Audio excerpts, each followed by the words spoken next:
This episode explores the period between the 1830s and early 1900s when the British Empire maintained legal and political control over Australia's tariff system. Drawing from J.A.L. NaNuze 1948 paper Australian Tariffs and Imperial Control, published in the Economic Record, we trace how London shaped colonial revenue policy, vetoed local protectionist efforts, and gradually loosened its grip through a series of concessions and legal reforms.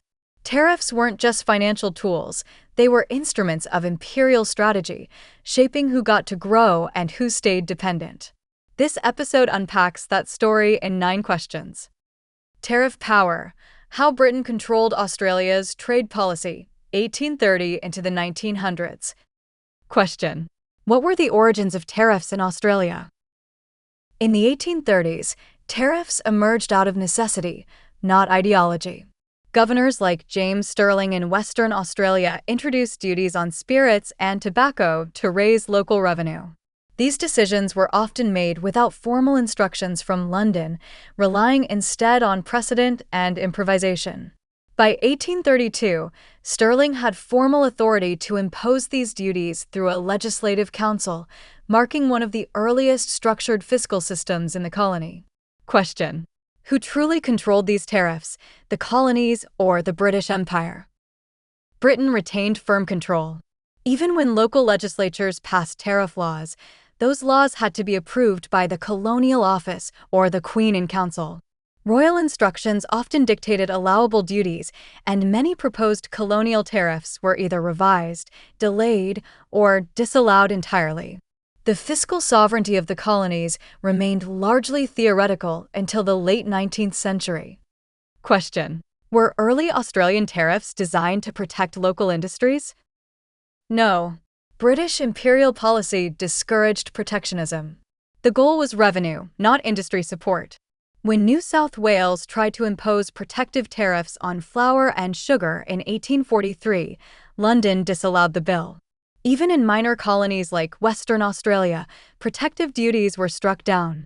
Britain viewed these attempts as contrary to imperial trade policy, which prioritized free trade and uniformity across the empire. Question: when did the colonies start pushing back? The turning point came after 1850. The Australian Colonies Government Act granted broader self-government, but still banned differential duties. As colonial identities strengthened, resentment grew. By the late 1860s, Australian legislatures began testing the limits, passing laws that openly defied imperial restrictions. These were often reserved or disallowed, but the persistence led to concessions, starting with the 1873 Customs Duties Act. Question: what did the 1873 Act change? The 1873 Act allowed Australian colonies to enter tariff agreements with each other and New Zealand, a small but significant shift. It permitted differential duties within the empire, but not with foreign nations. Though few colonies used the power immediately, it symbolized a loosening of Britain's grip on colonial fiscal autonomy. Question: and full tariff independence, when did that arrive? That came incrementally. In 1895, the remaining ban on intercolonial preferences was repealed. After 1900, only old imperial treaties remained as legal obstacles. Canada and Australia began pressing for the right to withdraw from outdated agreements. By the 1920s, dominions could opt in or out of treaties, effectively achieving fiscal sovereignty. The final restriction, a commercial treaty with Italy, was broken only by the outbreak of war in 1940. Question: what methods did Britain use to enforce control? Primarily through legal instruments. Customs acts were disallowed, reserved, or rewritten to align with imperial policy. British officials enforced bans on differential duties, blocked protective tariffs, and ensured adherence to global treaties. The Treasury, Colonial Office, and Board of Trade collaborated to maintain uniformity, even disallowing minor clauses if they threatened imperial trade consistency. Question: how did ideology shape British decisions? British policy was rooted in free trade doctrine.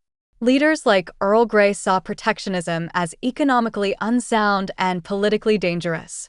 Even well-intentioned colonial experiments were blocked if they conflicted with Britain's trade principles. Ironically, Britain enforced fiscal liberalism across an empire built on mercantilism, a contradiction that shaped much of Australia's economic history. Question. Final takeaway: what's the legacy of this tariff history? Tariff policy was never just about economics. It was about who controlled the levers of power. For much of the 19th century, Australia's fiscal life was dictated from London, its attempts at independence filtered through imperial logic. But by the early 20th century, through pressure, protest, and negotiation, the colonies turned fiscal instruments into tools of self-rule.